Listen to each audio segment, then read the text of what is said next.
오늘도 하나님 앞에 이렇게 나오셔서 함께 예배 드리게 된 것을 기뻐합니다. 우리 옆에 분들과 잠시 한번 인사하고 우리 예배 드리겠습니다. 반갑습니다. 네, 반갑습니다. 자리에서 다 일어서셔서 2장 찬송함으로 하나님께 예배를 시작하겠습니다.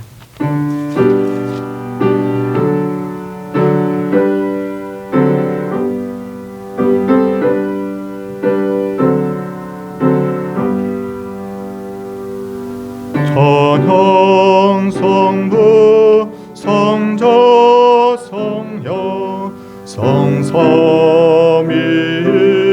제께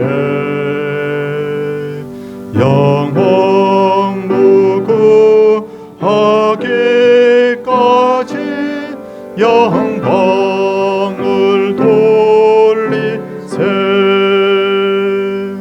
영광을 돌리세 아멘.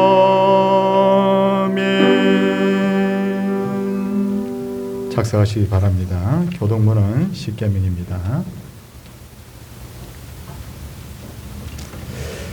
제1은 너는 나 외에는 다른 신들을 내게 두지 말라.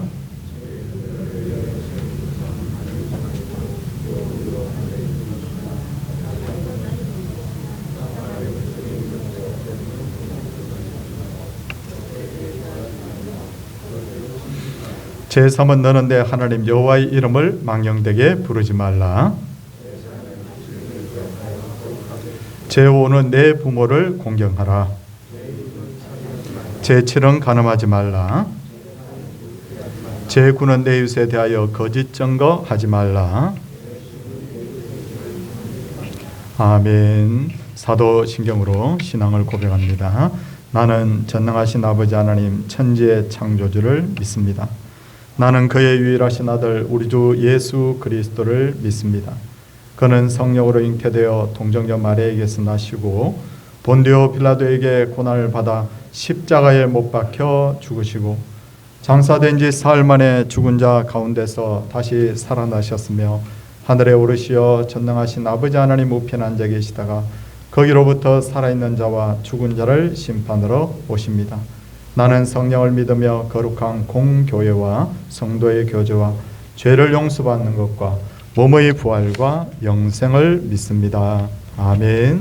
찬송 268장입니다.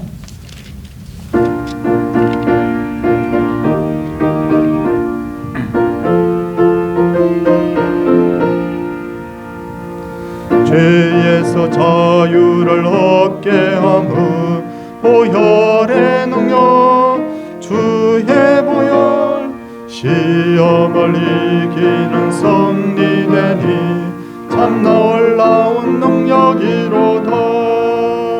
주의 보혈 능력이 또다. 주의 피 믿어 주의 보혈 거린 양의 매우 귀중한 피로다.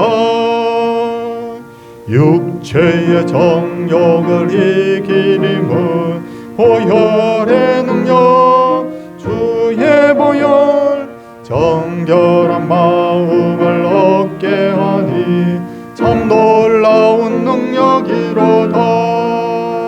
주의 보혈 능력이 또다. 주의 피 믿어 주의 보혈 거린 양의 매우 귀중한 피로다.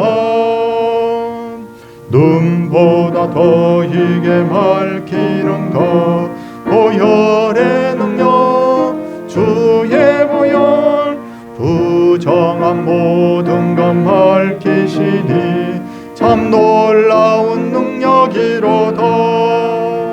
주의 보혈 능력이 또다. 주의 피 믿어 주의 보혈 거린 양의 매우 귀중한 피로다. 구주의 복음을 전할 제목 보혈의 능력 주의 찬송주니 참 놀라운 능력이로다.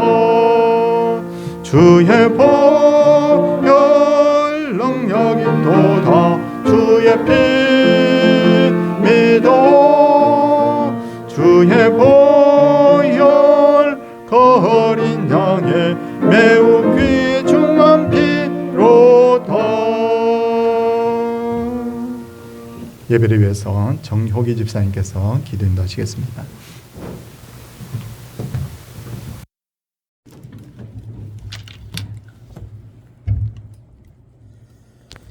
살아계신 아버지 하나님, 오늘도 우리에게 주의를 주셔서 감사드리옵나이다. 분주한 일상의 삶을 잠시 멈추고 오직 주님만을 바라보게 하옵소서. 사랑의 하나님, 우리의 어리석음과 연약함을 긍휼히 여겨 주시길 간절히 원합나이다. 끊지 못하고 반복되는 죄악 속에서 우리를 인도하여 주옵소서. 우리는 말에 실수가 잦고 우리의 생각은 이기적입니다. 우리의 눈과 귀는 편견에 쌓여 있고 다른 사람을 쉽게 판단하며 정죄합니다. 주님의 마음을 달라고 기도하지만 정작 자신의 이익 앞에서 우리는 하나님의 뜻을 쉽게 망각합니다. 주여 회개하오니 우리에게 참된 경건을 회복시켜 주시옵소서. 사랑의 하나님, 우리의 삶의 주인은 예수 그리스도이십니다. 사순절을 지내며 우리를 위해 오신 예수 그리스도를 깊이 묵상하길 원하옵나이다. 주님의 말씀과 주님의 놀라운 일들을 우리를 위한 하나님의 사랑임을 깨닫습니다. 그 놀라운 은혜가 우리에게 임하게 하옵소서. 주여 우리에게 성령의 충만함을 주시길 간절히 원합나이다. 사랑의 하나님, 우리 서울 동산길 붙들어 주시길 또한 간절히 원합나이다. 코로나로 움츠렸던 우리 교회가 기지개를 활짝 켜게 하옵소서. 모이게 힘쓰게 하시고 말씀으로 다시 무장하게 하옵소서. 삶의 자리로 흩어져 주님이 기뻐하시는 거룩한 삶의 예배자들이 되게 하옵소서. 잃어버린 복음의 능력을 되찾게 하옵소서. 십자가의 대속의 은혜와 죄와 죽음의 권세를 이기시고 부활하신 능력을 강력히 나타나는 교회가 되기를 간절히 원하옵나이다. 은혜와 긍휼의 하나님, 오늘도 마음과 마음이 병들어 아픈 상처 부여안고 눈물로 부르짖는 주님의 자녀들을 보살펴 주시길 간절히 원합니다. 주의 은혜를 베풀어 주시고 회복의 은혜를 체험하게 없어서 주님의 손으로 친히 안수하셔서 모든 질병이 앓게 되는 놀라운 역사가 임하게 없어서. 사랑의 하나님, 이 나라 이 민족을 위해 기도합니다. 이 나라 이 민족을 불쌍히 여겨 주옵소서. 이 민족 가운데 주님의 보혈을 덮어 주옵소서. 누구를 향한 원망이 아닌 우리 모두가 주 앞에 엎드리며 회개할 수 있는 은혜를 주시기를 간절히 원합니다. 저 북한은 핵과 미사일로 한반도와 전 세계를 위협하고 있습니다. 요동치는 세계 정세 가운데 우리는 주님께 부르짖을 수밖에 없습니다. 기도의 역사가 임하게 없어서 대통령을 비롯한 이정자들을 붙들어 주옵시고 나라와 민족을 위하여 바른 정치, 통합의 정치를 하게 없어서 하나님 앞에 바로 서는 민족이 되게 없이고 정치적, 경제적, 사회적으로 심히 분열되고 있사오니 서로 화합하고 안정이 될 수 있도록 인도하여 주옵소서. 사랑의 하나님, 오늘도 주님의 복된 말씀을 들고 단위에 서신 우리 목사님을 성령의 능력으로 강하게 붙들어 주옵시고 영육간에 강건해 합시고 맡겨진 주님의 일을 잘 감당하는 귀한 종이 되게 없소서. 오늘 선포되는 말씀을 통해 우리의 마음에 성령의 충만함을 주시옵고 우리의 갈급한 심령에 은혜의 풍성으로 채워 주시옵소서. 또한 찬양을 드릴 호산나 찬양대 귀한 찬양을 받아 주시옵고 모든 걸 주님께 의지하고 예수님의 이름으로 기도드립니다. 아멘.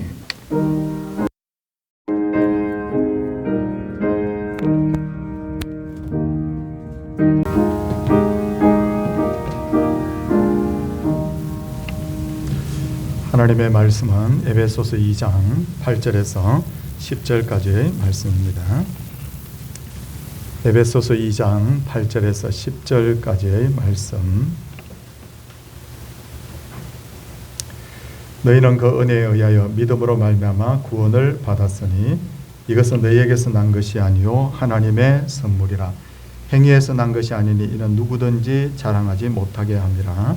우리는 그가 만드신 바라 그리스도 예수 안에서 선한 일을 위하여 지으심을 받은 자니 이 일은 하나님이 전에 예비하사 우리로 그 가운데서 행하게 하려 하심이니라. 아멘. 호산나 찬양대 하나님께.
아멘. 예, 귀한 찬양이었습니다.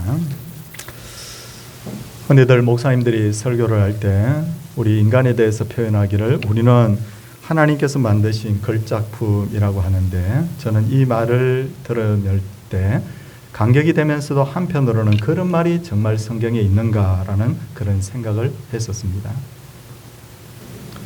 성경적으로 볼 때 우리는 분명히 하나님의 걸작품이 맞습니다만, 우리 성도님들도 찾아보시면 알겠지만 성경 어디를 봐도 직접적으로 우리를 하나님의 걸작품이다라고 그렇게 표현한 부분은 없습니다.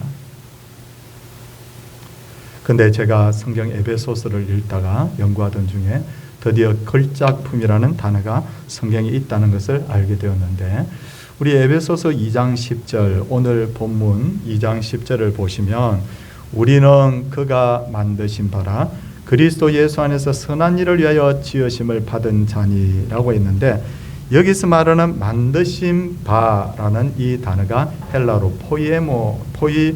포이에마입니다. 근데 여기서 나온 단어가 뭐냐면 포음, 시라는 영어 단어가 바로 여기서 나왔습니다. 그래서 영어로 된 성경에는 이 포이에마라는 이 단어를 워크맨십 혹은 마스터피스라고 이렇게 번역을 하고 있죠. 그래서 이것을 우리말로 이렇게 하면 우리는 하나님의 걸작품이다. 하나님 만드신 바다, 이 말은 우리는 하나님의 걸작품이다. 이렇게 번역을 할 수가 있습니다. 그러니까 이 성경을 기록한 분은 그냥 하나님이 우리 뚝딱 만들었다 그렇게 강조하고자 한 것이 아니라 정말 하나님의 명품으로 우리가 지원받았다는 것을 그렇게 강조하기 위해서 이 포에마라는 그렇게 단어를 그렇게 가지고 온 것인데, 이것을 알 때 우리가 얼마나 감격스러운지 모릅니다.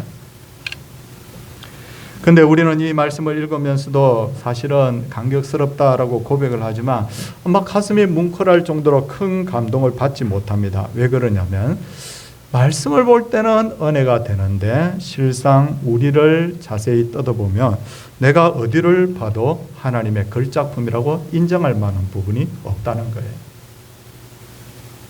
많은 사람들이 나는 키가 작아요. 나는 얼굴이 못났어요. 나는 머리가 좋지 않아요. 나는 특별한 재능이 없어요.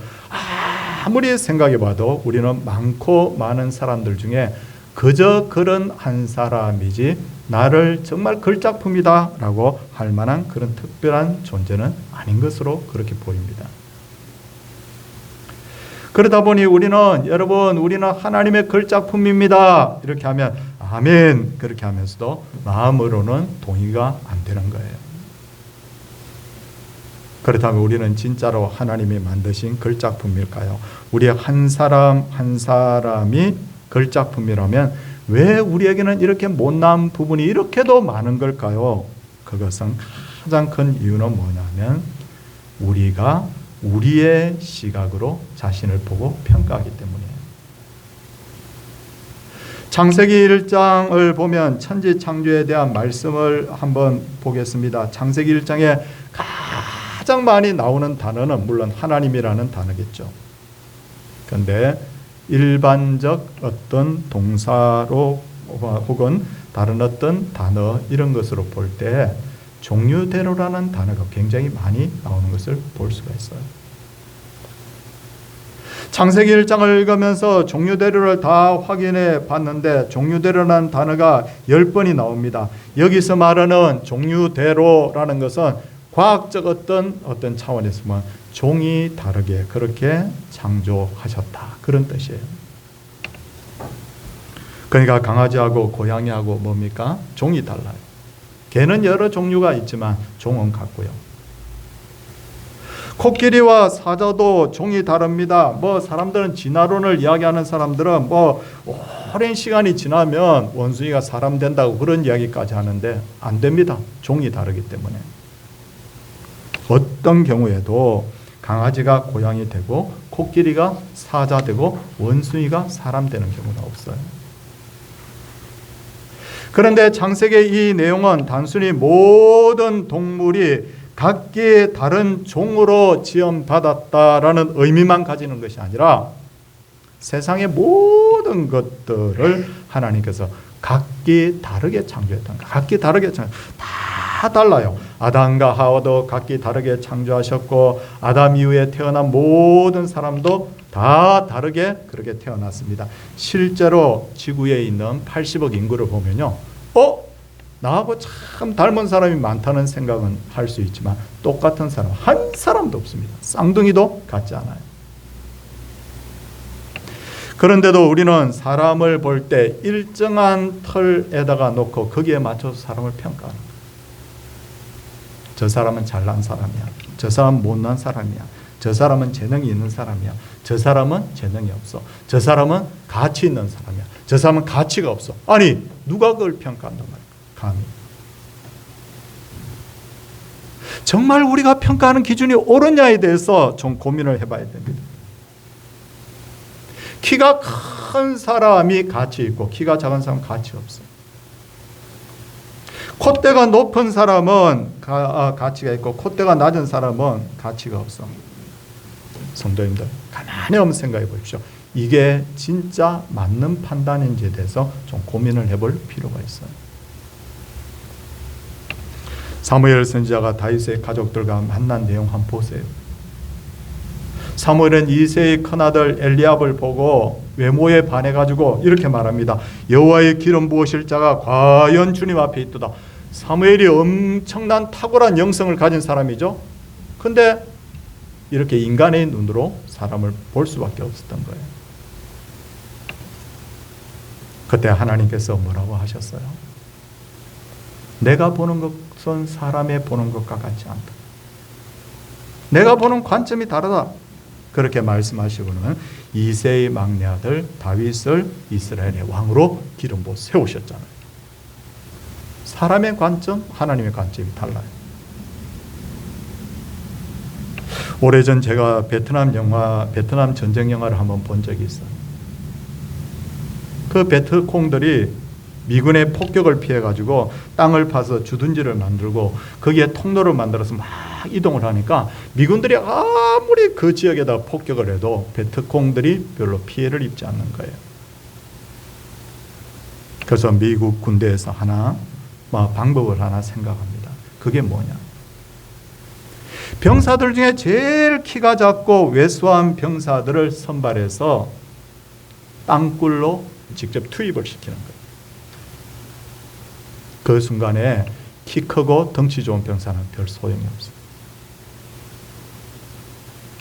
그뿐이 아닙니다. 우리는 콧대 높은 사람을 미인이라고 생각하고 야 잘났다, 콧대 저렇게 나도 한번 높아봤으면 좋겠다고 생각하는데, 북극에 사는 에스키모, 정확하게 말하면 이누이트족은요, 코 높은 걸 좋아하지 않는데요. 우리는 다 좋아하는데. 코가 높으면 이 피부로, 얼굴로부터 코가 높으면 코가 더 시리고 잘 얼어붙는다는 거예요. 이처럼 사람의 가치는 어떤 상황에 놓이느냐에 따라서 굉장히 달라지는 거예요. 그런데 우리는 어떻게 생각합니까? 내 생각이 옳아, 내 판단이 옳아, 그렇게 고집하죠? 그러다 보니 아무리 성경에서 우리는 하나님이 만드신 걸작품이라고, 당신은 하나님이 만드신 걸작품이라고 아무리 말을 해도 그게 귀에 들어오지 않는 거야. 아유, 내가 숏다리인데 뭘 하나님이 만드신 걸작품이라고. 그러다 보니 감사해야 하는데도 불구하고 가슴으로 그것이 받아들이지 않다 보니까 이 설교는 듣고 있지만 실상은 자꾸 짜증이 나고 불평이 생기는 거예요. 다시 말씀드리지만 하나님께서는 사람을 창조하실 때 잘난 사람, 못난 사람 차별해서 창조하신 것이 아니라 모든 사람을 각각 다르게 창조하셨습니다. 그리고 대충 만드신 것이 아니라 하나님의 걸작품으로, 걸작 포에마로 만드셨다. 그리고 걸작품으로만 만드신 것이 아니라 세상에서 단 하나밖에 없는 그런 특별한 존재로 만드셨어요.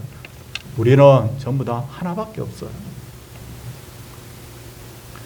한번 여기서도 한번 생각해 보겠습니다. 성도님들, 왜 금이 비싸죠? 요즘 금이 엄청 비싼데 왜 금이 비싸요?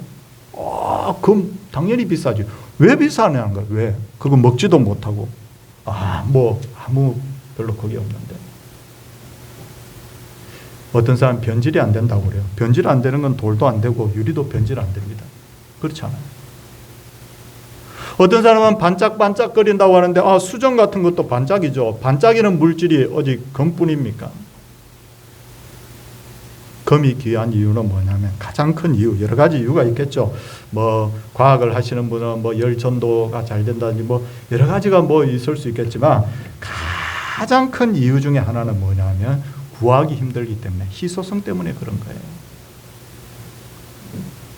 제가 옛날에 그 역사를 기록해놓은 역사 책을 쭉 보면서 제가 중간에 싱긋 한번 웃은 적이 있어요.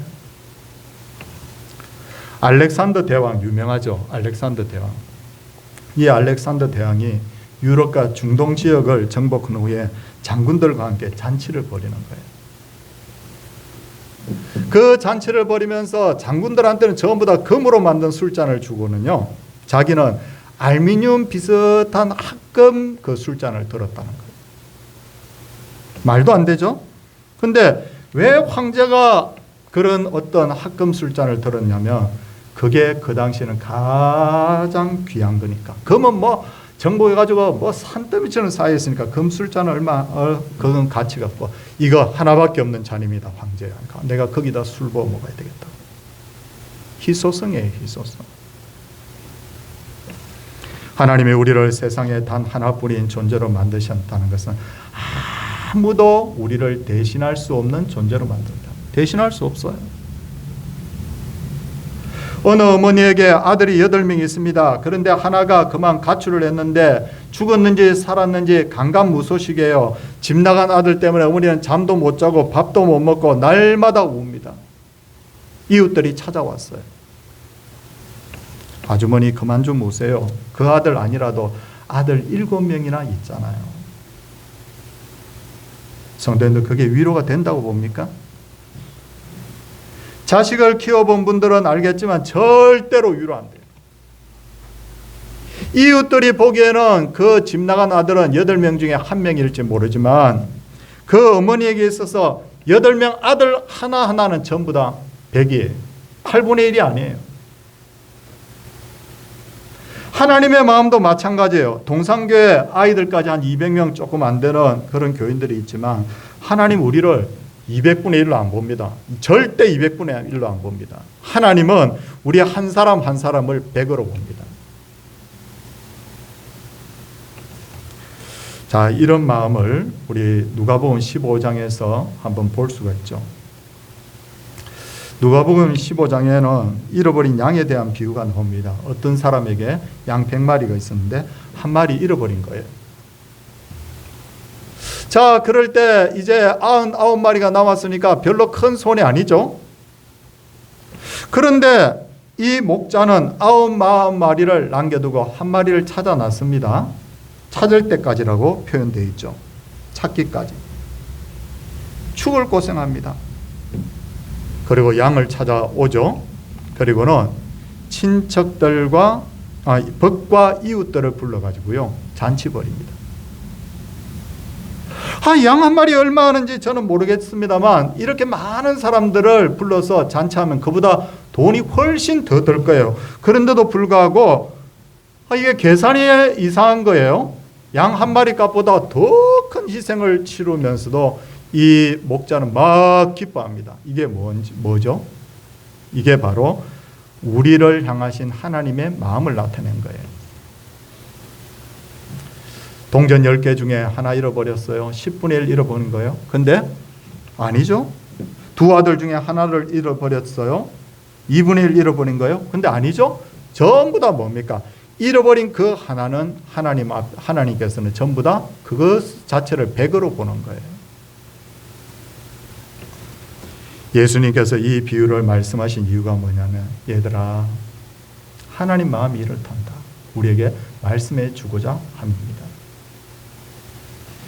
그런데 사탄 마귀는 사람들이 이런 하나님의 마음을 깨닫지 못하도록 방해하는데 계속 방해하는데 가장 크게 사용하는 방법이 뭐냐면 남하고 자꾸 비교하는 거예요. 에덴 동산을 한번 생각해 보겠습니다. 뱀이 하와에게 뭐라고 말하죠? 야, 니네 하와야, 너 선악과 먹으면 너 하나님처럼 될 수 있다. 누구하고 비교해요? 아담과 하와는 세상에서 제일 완벽한 인간이었고 세상 모든 게 자기 거잖아요. 근데 이 순간에 딱 뱀이 유혹하는 게 뭐냐면 야, 한 명 있잖아. 하나님하고 비교하는 거예요. 그게 바로 불행의 씨앗이 되어버린 거예요.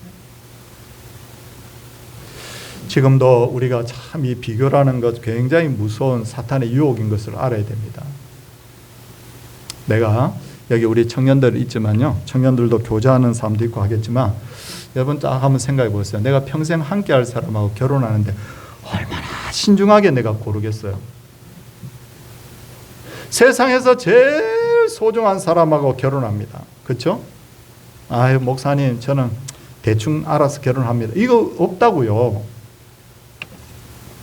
그런데 결혼 생활하면서 왜 불행해질까요? 옆집 사람하고 비교하는 거예요. 친구 남편하고 아내하고 자꾸 비교하는 거예요. 아 부럽다. 우리 부인은 우리 남편은 저렇지 않은데. 아이들을 계속해서 옆집 아이하고 비교하는 거예요. 그러다 보니까 열심히 공부하라고 자꾸 닥달하는 거예요. 과거에 제가 섬겼던 교회에서 우리 포항공대 대학원생들 한 40명 정도 우리 학생들과 함께 생활한 적이 있는데요. 이제 석박사 하는 친구들이에요. 근데 이 친구들 와 저는요. 이 당시에 뭐 지금 보면 지스트나 유니스트나 뭐 이런 여러 가지 대학들이 만들어지기 전에 이 포스텍이 서울대 그 다음에 카이스트 포항공대 굉장히 좋은 학교잖아요.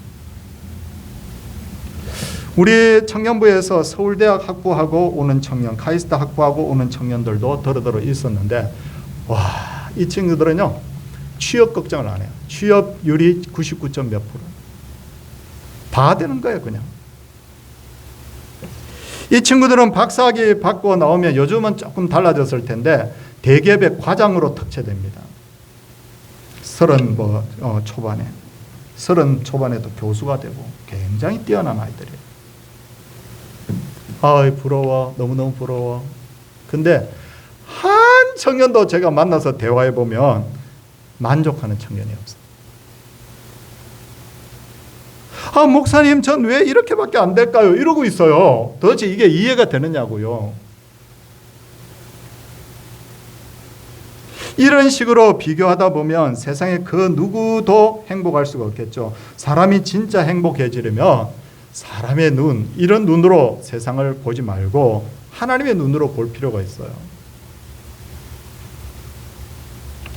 성도님들, 둥근 박이 하나 있습니다. 박이 하나 있어요. 지붕 위에. 이 박이 어떻게 하면 행복할까요? 그 자기 존재 자체에 대해서 그냥 인정하는 거예요. 자기 역할이 뭘까 생각해 보면 박의 속은 나그네의 먹거리가 되고 박의 겉은 박껍질은 그냥 물바가지가 되는 거예요. 아, 그게 좋은 거예요. 아, 나는 이렇게 만들어졌기 때문에 나 이렇게 살면 좋아. 이러면 되는데 매일 지붕 위에 올라서 가지고는 하늘에 떠 있는 둥근 달을 보면서 나는 왜 저러지 못할까 이렇게 부러워요. 달은 맨날 태양을 바라보면서 나는 왜 저렇게 밝지 못할까 이렇게. 태양은 자기보다 1000배나 더 크고 밝은 빛을 밝은 별을 보면서 나는 왜 저러지 못할까라고. 이러면 누가 세상에 만족과 행복이 있겠나. 잠언 16장 4절을 보면 여호와께서 온갖 것을 그 쓰임에 적당하게 지으셨다라고 했습니다. 우리 자신이 하나님 볼 때 제일 완벽하게 만들어진 존재라는 거예요. 제가 아는 장로님 가정이 있는데요.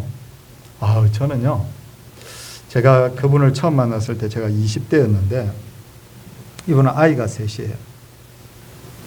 근데 이 가족들 특징이 뭐냐면요, 여기부터 여기까지 전부 다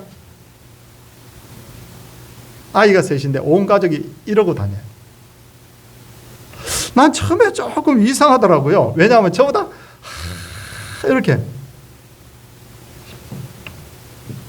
그 아이들이 전부 다 뭐 잘났느냐, 다 공부를 잘하느냐, 뭐 공부를 잘하는 아이도 있고, 뭐 공부가 좀 처지는 아이도 있고, 전부 다 이러고 다녀요.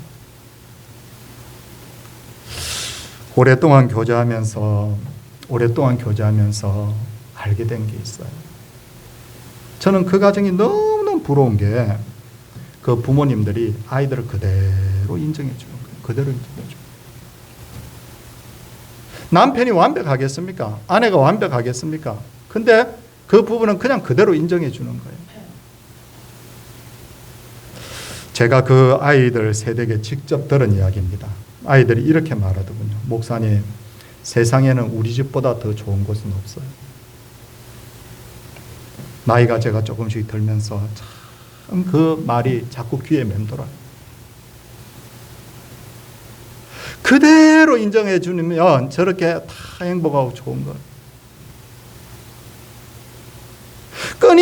끊임없이 채근하죠. 남편에게 열심히 일하라, 아이들에게 열심히 공부하라. 저도 그런 어떤 모습을 가진 사람 중에 한 사람인데 우리의 잘못된 생각 때문에 더 열심히 일하고 더 열심히 공부하는데도 불구하고 자꾸만 결과는 뭐냐면 점점 더 불행해져. 점점 더. 우리가 지금 열심히만 강조할 것이 아니라 지금 이 순간에 꼭 돌아봐야 될 것이 뭐냐면 내가 지금 바른 방향으로 가고 있는가를 좀 생각해야 됩니다. 아니, 내 궁극적 목적이 뭐야? 저 옆집 남편보다 내 남편 더 잘난 남편 만드는 거예요? 아이를 더 잘난 아이로 만드는 거예요? 그게 목표예요? 그래서 진짜 뭐 잘 돼서 또 강남에 가면 또 비교군이 달라질 텐데 또 시작할 텐가요? 스스로 하나님께서 우리를 너무 소중한 존재로 만드셨다는 것을 인정하지 않으면 죽을 때까지 만족 없어요. 근데 여기서 한 가지 의문을 가지는 게 있어요. 그것은 하나님께서 그렇게 나를 아끼고 사랑한다면 왜 고난을 주는 거예요? 나도 하나님께 정말 그런 부분은 좀 묻고 싶어요. 정말 저도 많은 고민을 했습니다. 그리고 성경을 통해서 얻은 답이 하나 있습니다. 우리는 모르지만 그 고난이 우리에게 필요한 거예요. 성경을 보면 하나님께서 이스라엘 백성들을 그렇게 사랑하신다면서 애굽에서 고생하게 했죠. 애굽에서 300년 동안 막 고생하다 그들이 깨달은 게 뭡니까? 야, 하나님 없이는 안 되겠구나. 이거 깨닫는 거예요. 하나님 결국 부르짖고 찾게 되는 거예요. 그리고 하나님께서 이스라엘 백성들이 애굽에서 나오자 광야에서 그들을 훈련시킨 이유가 뭐냐면 그들을 성장시켜서 제사장 나라의 역할을 하게 하는 거니까 그것 맡기려고 훈련시켰다는 거예요. 훈련. 그런데 여기서 참 중요한 것 중에 하나는 뭐냐면요. 하나님은 그렇게 그 백성들이 고생하는 중에도 단 한 번도 그들을 떠나지 않았어요. 자, 성경을 보겠습니다. 찾지는 마십시오. 제가 그냥 읽어 드릴게요. 창세기 46장 4절 나중에 보십시오. 46장 4절을 보면요. 야곱이 가족들 데리고 애굽으로 딱 내려가죠. 근데 하나님 기가 막힌 말을 합니다. 야곱아, 내가 너와 함께 애굽에 내려가겠다.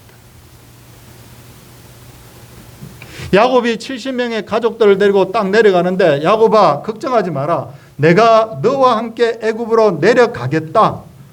하나님이 애굽으로 같이 내려가서 거기서 340년을 같이 있는 거예요. 같이. 아니요. 430년 같이 있는 거예요.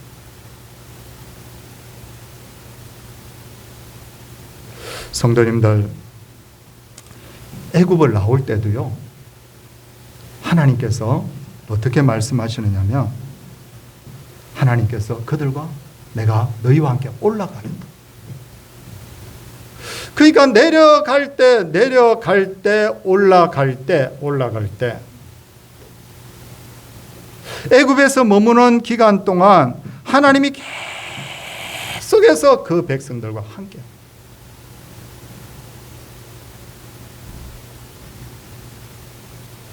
어떤 부부가 있어요. 아내가 사고로 시력을 잃었어요. 어느 날 남편이 아내에게 내가 언제까지나 당신을 돌봐줄 수 없으니까 이제부터 혼자 사는 법을 좀 배우시오 라고 했어요. 아내가 이 말 듣는데 정말 섭섭한 거예요. 내가 지금 앞을 못 보는데. 근데 어떻게 합니까?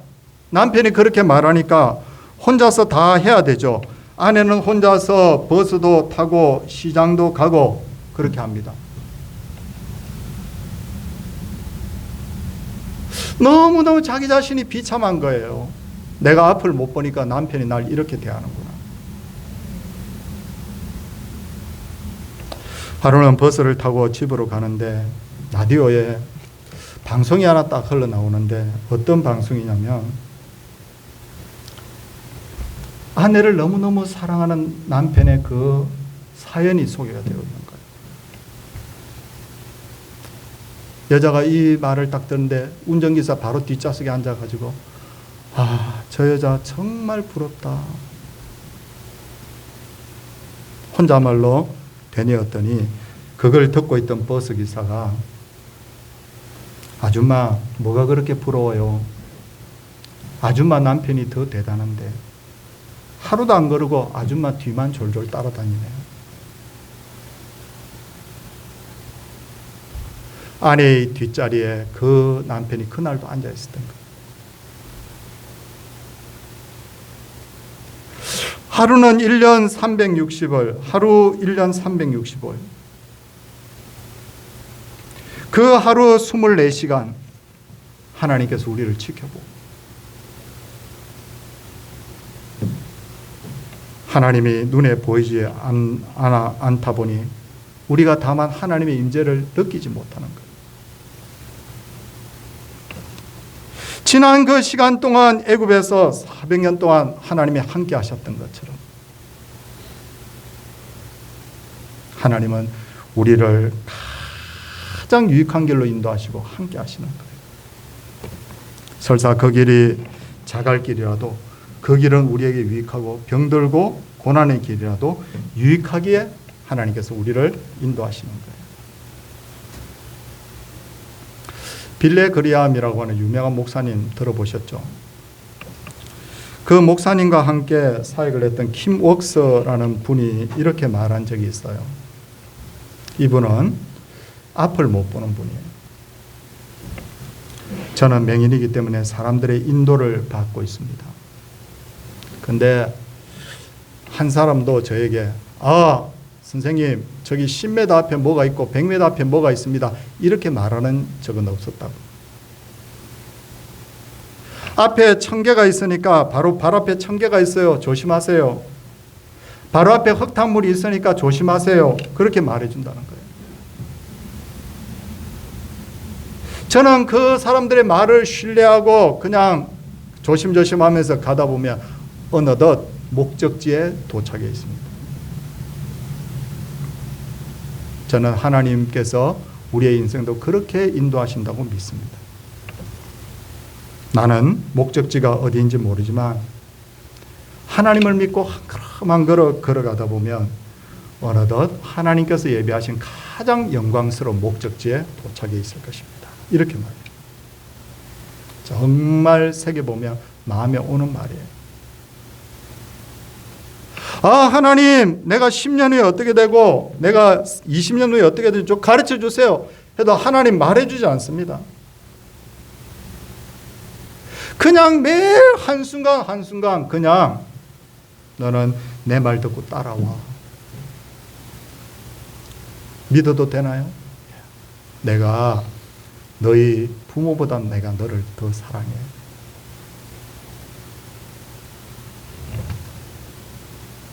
스바냐서 3장 17절 말씀을 보면요,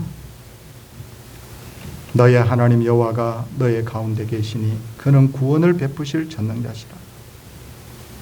그가 너로 말미암아 기쁨을 이기지 못하시며 너를 잠잠히 사랑하시며 너로 말미암아 즐거이 부르며 기뻐하시리라.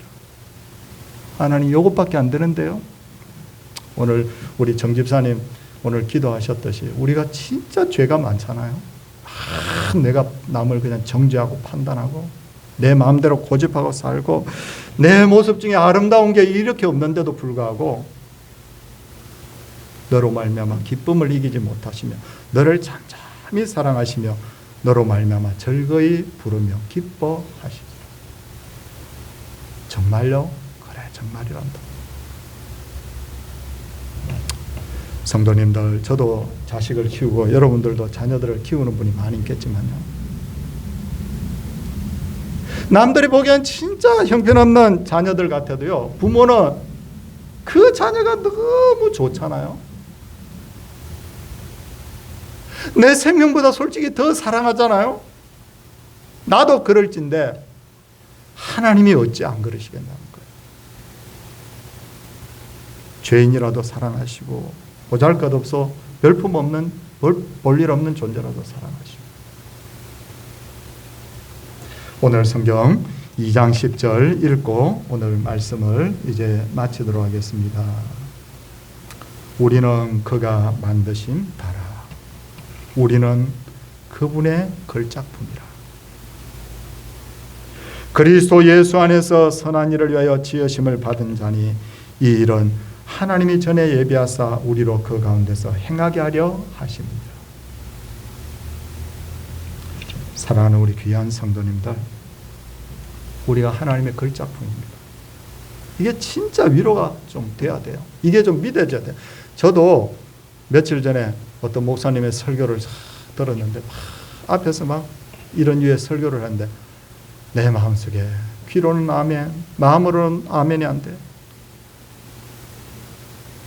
하나님께서 우리의 영혼을 만져주셔서 내가 정말 하나님 만드시기에 소중한 존재라는 것을 깨달았어. 이것이 이 팍팍한 세상 살아가는 데 있어서 큰 위로와 소망과 은혜 되기를 주님의 이름으로 소원을 드립니다. 함께 우리 찬송하도록 하겠습니다. 찬송 458장입니다.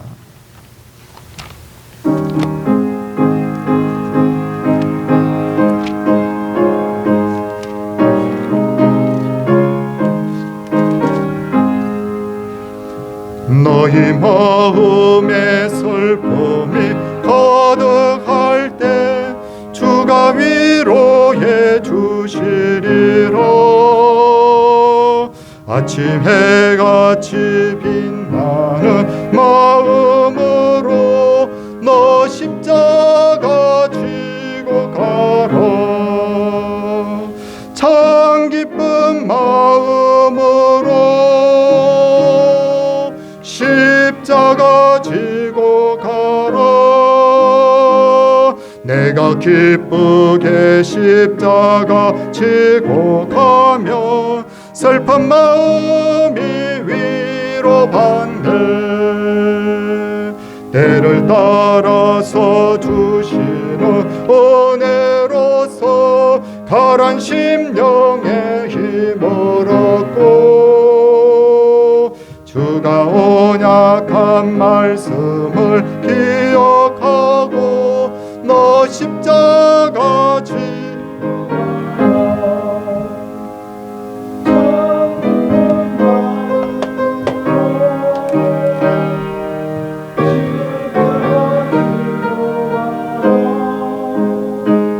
내가 기쁘게 십자가 지고 가면 슬픈 마음이 위로받네. 내가 맡은 일 성실히 행할 때에 주님 앞에서 상 받으리. 주가 베푸신 은혜를 감사하며 너 십자가 지고 가라. 참 기쁜 마음으로 십자가 지고 가라. 기쁘게 십자가 지고 가면 슬픈 마음이 위로받네. 너희 마음에 슬픔이 가득할 때 주가 위로해 주시리라는 이 가사가 오늘 말씀이 우리 성도님들에게 힘이 되기를 원합니다. 하나님을 사랑하며 주님을 찬양하며 날마다 감사 넘치는 삶 살게 하옵소서. 주님 범사에 감사드립니다. 한결같이 동행하셔서 은혜 주시는 주님 감사합니다. 귀한 예물들 드렸습니다. 기도하도록 하겠습니다. 하나님 감사합니다. 아버지 안에서 우리가 정말 참된 평화를 누리기를 원합니다. 세상적으로 아이들이 잘 되고 남편이 잘 되고 아내가 잘 되어서 너무 감사합니다 하는 이 차원을 훌쩍 뛰어넘는 감사가 있기를 원합니다. 근본적으로 너희는 하나님이 만드신 포에마라. 너희는 하나님의 위대한 글작품이라. 이 말씀이 다시 한번 마음에 새겨지게 하시고 세상 바라보고 끊임없이 비교하면서 자신을 불행하게 만드는 사람이 아니라 나의 존재 그대로를 보면서 하나님 참 감사합니다 라고 조용히 우리가 자신의 신앙을 하나님께 고백할 수 있는 그런 저희들이 다 되게 하여 주시옵소서. 아버지 하나님이여, 우리 청년들 위해 특별히 기도합니다. 얼마나 힘든 인생을 살아가고 있는지. 한 개의 과정을 넘으면 또 한 과정이 기다리고 있고 또 한 개를 얻으면 또 하나님 치열한 경쟁 속에서 살아야 되는 우리 청년들. 이 청년들이 열심히 살게 하시되 열심만이 아니라 정말 그 하루하루의 현장 속에서 하나님 때문에 기뻐하고 하나님 말씀 때문에 만족할 수 있는 그런 은혜의 청년들이 되게 하옵소서. 주님 너무 감사해요. 아침에 눈을 떠도 감사, 밤에 잠자리에 들었을 때도 감사. 끊임없는 감사가 우리 청년들에게 있음으로 말미암아 세상 사람들과 기뻐하는 질이 달라지는 그런 하나님 우리 청년들, 그런 새로운 가치에 눈을 뜨는 그런 청년들 될 수 있게 하옵소서. 우리 귀한 우리 성도님들 참 많이 고생을 하고 살고 있습니다. 여러 가지 힘들고 어려운 상황 속에서도 다 주님 때문에 만족하는 우리 귀한 성도님들 되게 하시고 여기가 내가 영원히 살 집이 아니라 우리의 나그네 길인 것을 깨닫고 주님이 가라는데 한 발짝 한 발짝 가고 마침내 우리를 위해 예배하신 영원한 그 목적지에 함께 이룰 수 있도록 은혜 더하여 주시옵소서. 서로 섬기기를 다하게 하시고 경쟁하기보다는 존중하게 하여 주시옵시고, 아버지 하나님, 우리 교회가 그런 교회 되게 하옵소서. 병인들과 어려움 중에 있는 분들의 어려움이 해결되기를 원합니다. 믿음 없는 자가 믿음 얻기를 원합니다. 교회가 여러 가지 일들을 연초부터 지금 계속 해나가고 있는데 모든 사역에 하나님 평강과 놀라운 열매들이 많이 나타나도록 하나님께서 복의 복을 더하여 주옵소서. 하나님 사랑합니다. 참 그러기에 소중한 물질의 열의 하나를 구별하여 주 앞에 드렸고 하나님 앞에 감사의 예물을 드리며 주님 기뻐하시는 일을 위해서 건축 예물과 전도 선교 예물과 주정 예물을 드렸는데 아버지 하나님이여, 이것이 다 주 앞에 연락되어서 하나님께는 영광, 드린 한 분 한 분에게 하나님의 놀라운 복으로 돌아오는 그런 놀라운 주의 역사가 있게 하옵소서. 아버지 하나님이여, 예배 때마다 설교자부터 시작해서 모든 성도인들이 예배의 진정한 성공자들이 다 될 수 있도록 우리의 마음을 꽉 잡아 주시옵소서. 감사를 드리옵고 예수님 이름으로 기도드리옵나이다. 아멘. 찬송 우리 620장 일어서서 1절 하도록 하겠습니다.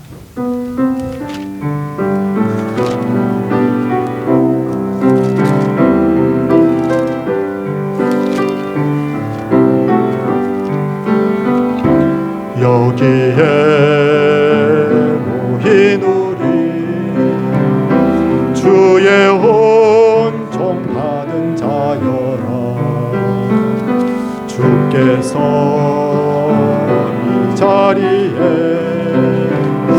함께 계심을 믿노라. 언제나 주님만을 찬양하며 따라가리니 시험을 당할 때도 함께 계심을 믿노라. 이 믿음 더 굳세라. 주가 지켜주시다. 어둠 밤에도 주의 밝음 인도하여 주신다. 주 예수 그리스도의 은혜와 하나님의 그 크신 사랑과 오늘도 우리를 깨닫게 하시고 다시 한번 우리에게 도전해 오시며 우리에게 큰 은혜를 베푸시는 성령님의 교통하심이 하나님의 백성 위에, 이 땅의 모든 교회 위에, 성도들의 가정과 생업과 자녀 위에 이제로부터 영원토록 함께 있을지어다. 아멘.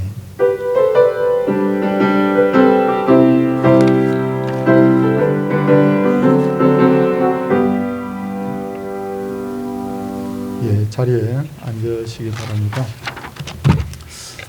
기도해 주실 부분들은요, 우리가 연초부터 말씀으로 은혜 받고 나가서 전도하자 이렇게 해서 우리가 열심히 지금 하고 있어요. 연초에 집회도 하고 또 지난주에도 깜짝 놀랐어요. 뭐냐면 많은 분들이 나와서 같이 막 길거리 청소하고 막 이렇게 전도지 나눠주고 막 이렇게 해서 너무너무 감사합니다.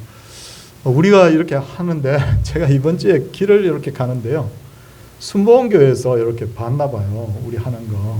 그래서 본인들도 쓰레기 봉지 들고 막 그렇게 하더라고요. 그렇게 해서 우리 벤치마킹 했구나. 그래요.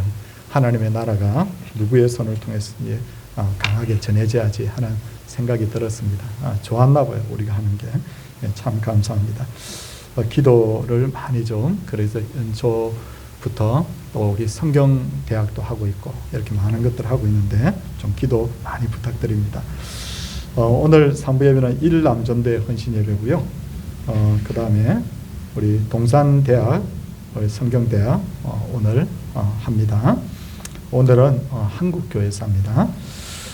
고난주간 특세 광고 미리 하도록 하겠습니다. 다음 주가 종료주일이고요. 그 다음에 4월 3일부터 7일까지 새벽 5시에 여기서 특세합니다. 그리고 고난기념 예배가 금요일날 8시 반에 있습니다. 8시 반에 성찬식 같이 하게 되고요.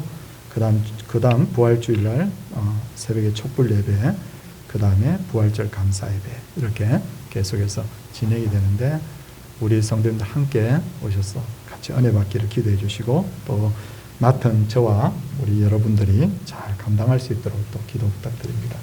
학습 세례, 유아 세례, 입교 공부가 있습니다. 오늘 다음 주일에 공부가 있고요. 우리 4월 9일에 시치가 있고 16일에 우리 예식을 하도록 그렇게 하겠습니다. 오늘 정기당회가 있고요. 우리 권사님들 산상기도의 광고 한 달 전부터 이렇게 내는 이유 제가 말씀드렸죠. 마음으로 좀 준비해서 다른 일정 잡지 말라고 그러는 겁니다. 갑자기 광고하면 약속이 있었어요 그러잖아요. 그래서 다 참석해서 우리 같이 한번 산상에 올라서 같이 한번 부르짖읍시다. 예, 우리 오늘도 우리 성도님들 사랑합니다. 옆에 분들하고 같이 한번 인사하겠습니다. 할렐루야, 할렐루야.